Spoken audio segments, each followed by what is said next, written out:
If you ask me, I'd say my life used to be pretty normal. Maybe not magazine cover perfect, but definitely stable. I had a decent job at a local accounting firm, a husband, Mark, who's been by my side since our college days, and 2 kids who were the usual mix of laughter and chaos. Our home wasn't grand, but it was warm.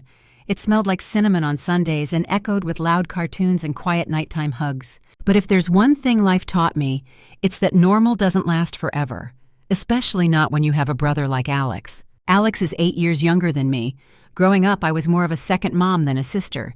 I changed his diapers, cheered at his little league games, and covered for him when he wrecked Dad's old truck. He was charming in that lovable idiot kind of way. But Alex never quite grew out of that phase. While I was managing bills and planning school lunches, he was still bouncing between dead-end jobs and relationships that lasted about as long as a carton of milk. Alex had this way of drifting through life like everything would magically work out. And when it didn't, when the rent was due or his car broke down or he just needed a little help, he'd come to me or to Mom. Always with those big eyes, that crooked smile, and some story he probably rehearsed in the mirror. One Sunday, we were all at Mom's house. That was our tradition, Sunday dinners. Pot roast in the oven, the kids running through the hallways, Mark helping set the table. The kind of evening that makes you believe the world is still okay. Then the front door slammed open so hard it rattled the picture frames. In walked Alex, loud as ever, arm wrapped around a girl who looked like she'd just stepped off the set of a music video.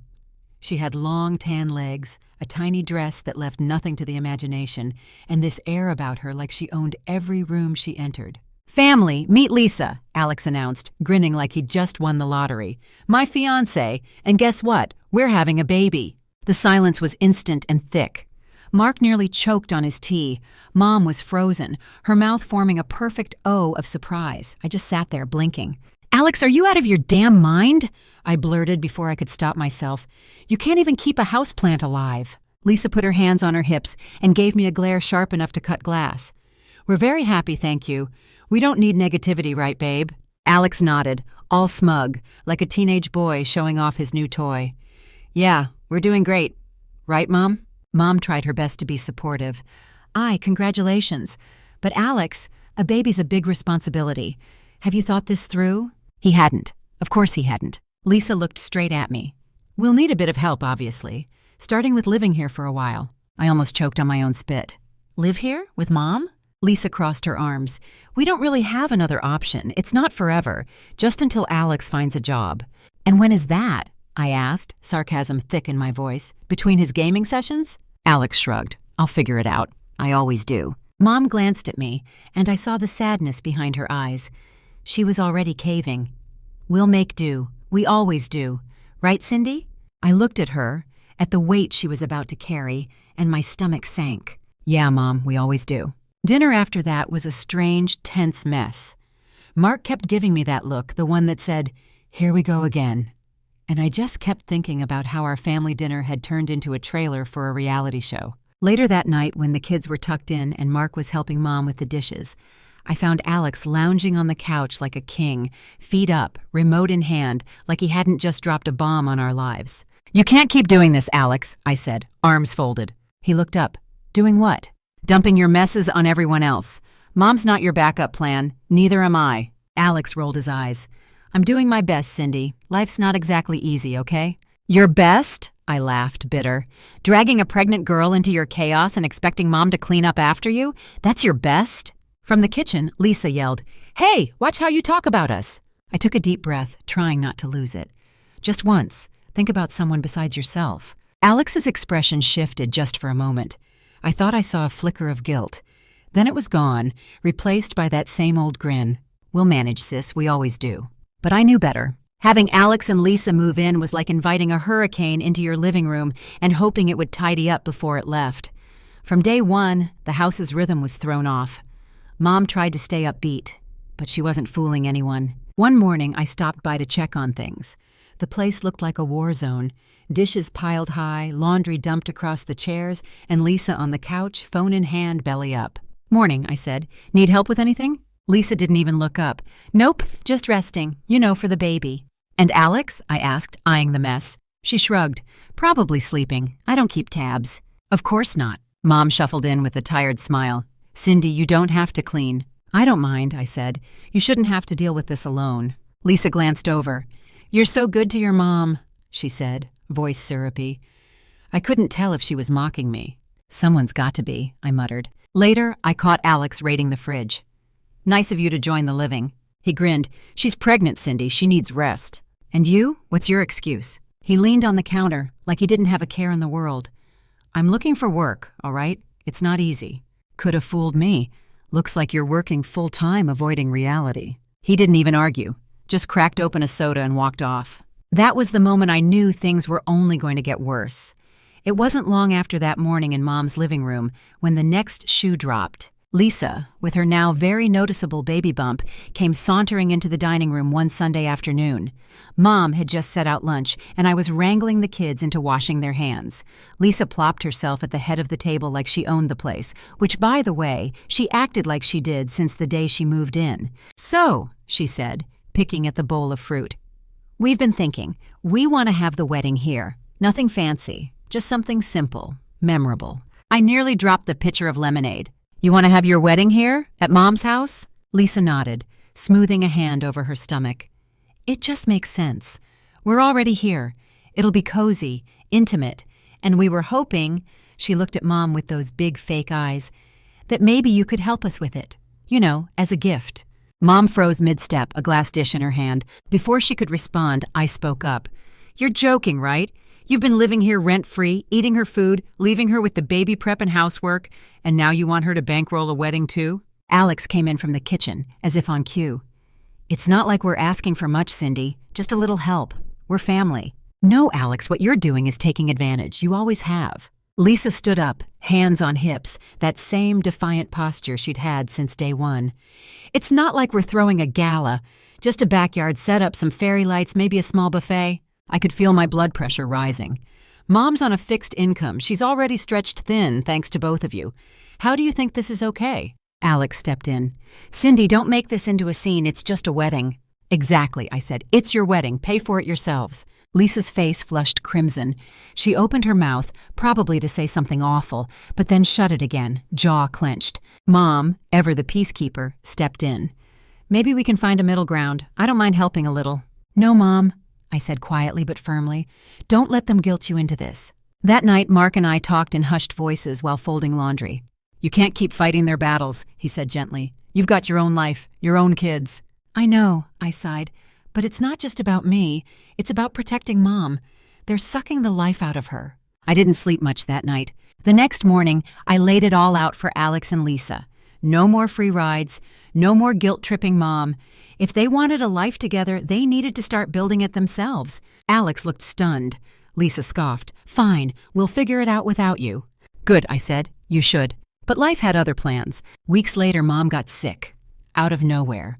One day she was watering her plants and fussing about the curtains. The next she was curled up in pain and unable to get out of bed. The hospital visit turned into an overnight stay, which became a week, then 2.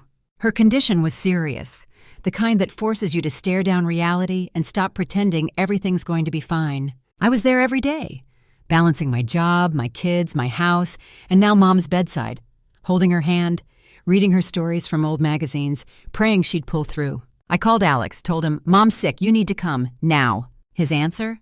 "We're kind of tied up right now, Cindy. You know how it is." "Tied up?" Lisa added. "We've got plans, can't just drop everything." My jaw nearly hit the floor. "She's your mother. She's in the hospital. This might be your only chance." Silence. Then Alex, quietly, "We'll see what we can do." They never came. I don't think I'll ever truly understand how someone could just not show up, not care, not even pretend. Mom fought for 2 months. I stayed with her through it all, watching the monitors beep, holding her hand through every rough night, whispering things I never thought I'd have to say. Then one morning she was just gone. I was there, whispering that I loved her, that I'd take care of everything, that she could rest now. And Alex and Lisa? Probably sleeping in or at brunch. The funeral was surreal, a blur of hugs and polite murmurs. But I remember one thing clear as day. Lisa's dress. Black, yes, but it was barely a dress, more like a suggestion of one, tight, short, and absolutely inappropriate. The whispers around her were deafening. Alex stood beside her, dry-eyed, detached, like this was a work meeting he couldn't wait to leave. The next day I went to Mom's house. I needed to feel her again, smell the old potpourri she kept in the living room, hear the silence of a home that once buzzed with warmth. But Lisa was there, blocking the doorway. "Looking for something, Cindy?" she asked, voice syrupy with malice. "I'm here to get some of Mom's things," I said, keeping my voice level. She smirked.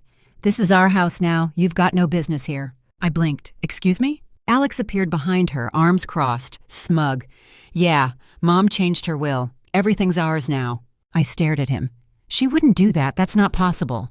"Believe what you want," he said, "but you're not welcome here anymore." Lisa laughed. "Guess you should have been nicer to us, huh?" I didn't rise to the bait. "We'll see what the notary says," I said calmly, turning to leave. Their laughter followed me down the walkway like poison smoke. A week later, we were all seated at the notary's office, a quiet little building with dusty bookshelves and a coffee machine that hadn't worked since 2009. The air was tense. Lisa was clicking her nails against the wooden table. Alex looked smug, ready to cash in. The notary, a kind-eyed older gentleman named Mr. Reynolds, cleared his throat. "The will Mr. Kramer has been referring to," he began, looking at Alex, "was not the final document." You could hear Lisa suck in her breath. "Your mother visited this office again," he continued, "with Cindy present to draft a new will." Lisa's jaw dropped. "What does that mean?" she snapped. "It means," I said, trying to keep my voice from trembling, "that Mom knew better. She left the house to me." Mr. Reynolds nodded. "Correct. The house belongs to Cindy Crawford." Alex leapt up. "That's not fair. I'm her son, too." Mr. Reynolds stayed calm. "Your mother accounted for that. Her monetary assets were divided into 2 equal parts. However, she deducted from your share the money you and your wife received during your marriage." Silence. "How much is left?" Alex asked, voice barely a whisper. $10,000. Lisa shrieked. "10,000, that's all?" They stormed out moments later. The door slammed. Their curses echoed down the hallway. I sat there for a moment, silent, numb. Mark put his hand on my shoulder. "She saw through them, Cindy. She knew." I nodded, tears finally falling. Mom had given me more than just the house. She gave me peace. But peace, I was about to learn, doesn't last forever. After the scene at the notary's office, I hoped really, that Alex and Lisa would disappear quietly into the background. But that was wishful thinking. They didn't take losing the house and most of the inheritance gracefully. Not even close. They refused to move out of Mom's place, claimed they had squatters' rights, and laughed when I told them I had legal ownership. "You might have a piece of paper," Lisa sneered at me one day, standing in the doorway in one of her usual designer knockoff outfits. "But we have nowhere else to go, and we're not going anywhere." Mark and I tried to reason with them, again and again, but they were dug in like ticks, draining the place of anything valuable and poisoning what was left of Mom's memory. The tipping point came when I started noticing things were missing. Little at first. A vase, an old lamp from the corner of Mom's reading room. Then bigger items, silverware, electronics, even paintings. One by one, the memories started disappearing. And that's when I realized they weren't just living there. They were selling Mom's things. It felt like robbery. Not just of stuff, but of dignity, of memories. "I'm calling the police," I told Mark one night after finding Mom's antique jewelry box gone. He didn't argue. "You've given them every chance." So I did. I called the cops, told them the truth, that they were living there without permission, that they were stripping the place bare. When the officers arrived, Lisa threw a full-blown tantrum, screaming, crying, shouting about how she was pregnant again and this was harassment. Alex tried to play it cool, pretending like it was all just a misunderstanding. But the officers weren't buying it. They gave them a timeline, 48 hours to leave or face legal consequences. And just like that, the spell broke. They left, dragging their belongings out in black garbage bags and cheap suitcases. Lisa screamed curses at me the whole time. Alex didn't say a word, just gave me this look, like I'd betrayed him. But it wasn't betrayal, it was protection. For myself, for Mom's memory, for my kids. Once they were gone, the house felt different, heavy. Mark and I started cleaning. Every room held a reminder of the damage they'd done. And it wasn't just physical. They'd taken things I didn't even know I cherished until they were gone. But more than anything, what hurt was knowing Mom had trusted Alex to be better, and he'd failed her. In the following days, as I sorted through Mom's belongings and started making the house livable again, something else weighed on me. The baby. Their son, my nephew. I hadn't seen him in weeks. Lisa had been carting him around like luggage. Alex treated him like an afterthought, and when I asked around, I heard whispers. They were living in a cramped apartment. Alex was jumping from job to job, dishwasher one week, delivery guy the next. Lisa was, well, not exactly working. She was, from what I gathered, chasing after wealthy men and leaving the baby with whoever was around. The thought of that innocent little boy being raised in that chaos was unbearable. I talked to Mark about it over dinner one night. "I'm thinking of going for custody," I said. He looked at me, not surprised. "You'd be a great mom to him. You already are. But it's a big thing, legal, messy, and what if they fight it?" Mark took my hand. "Then we fight harder. He deserves better." And just like that, the decision was made. I started gathering paperwork, calling lawyers, talking to social workers. It was a whirlwind, a mess of signatures, background checks, home evaluations. Then came the hardest part, talking to Alex and Lisa. I found them outside their apartment, sitting on the steps. Lisa had her phone glued to her hand. Alex looked exhausted, like the weight of his own life had finally started to crush him. "I want custody," I said straight out. "I want to raise your son." They both blinked at me. For once, neither had a snappy comeback. Alex ran a hand over his face. "You sure about this, Cindy? It's a lot." I stared at him. "He's your son, Alex. Doesn't that mean anything?" Lisa snorted. "If you think you can give him a better life, go ahead. We've got our own mess to figure out." Her words made me want to scream, but I didn't. I just nodded. "I'll take care of him. He'll be safe. Loved." Alex gave a half-hearted shrug. "Do what you want." And that was it. The signatures were quick, no fight, no drama, just apathy. I left with a manila envelope filled with paperwork and a heart filled with sorrow. They hadn't even asked where I planned to take him, what school he'd go to, what kind of toys he liked. But I knew. I knew he liked dinosaurs, that he liked blueberries and hated naps, that his laugh sounded like Mom's. The first night he came home with us, he fell asleep in my arms, right there on the living room couch while the kids built a pillow fort around us. Mark brought me tea, and we sat there in silence, listening to his soft breaths. "He belongs here," I whispered. Mark nodded. "He always has." The weeks that followed were quieter than I'd imagined. No more late-night phone calls from Alex asking for bailouts. No more Lisa stomping through Mom's house in stilettos she could barely afford. Just silence. The kind of silence that isn't empty but peaceful. It was almost eerie. Mark and I moved into Mom's house shortly after. It had always felt too big, too filled with ghosts of the past. But now, with the kids running through the hallways and our nephew, our son now really, learning to walk across the kitchen floor, it didn't feel empty anymore. It felt like home. We cleaned out the rooms together, Mark and I, found old photo albums tucked into drawers, letters Mom had written but never sent, recipes she'd scribbled onto napkins. I cried a lot during those days. Mark would just hold me and let me. "She'd be proud of you," he whispered once as I folded an old quilt she'd made years ago.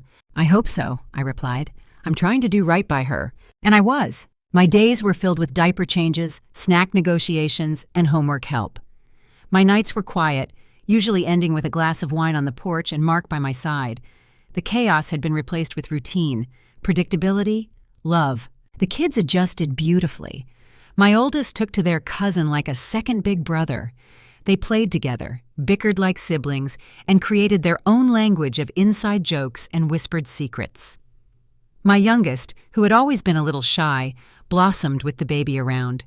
She'd sit by him for hours, helping him stack blocks or babble nonsense just to make him laugh. One night, while tucking them all in, my middle child asked, "Is he going to stay forever?" I paused, brushing a lock of hair from their forehead.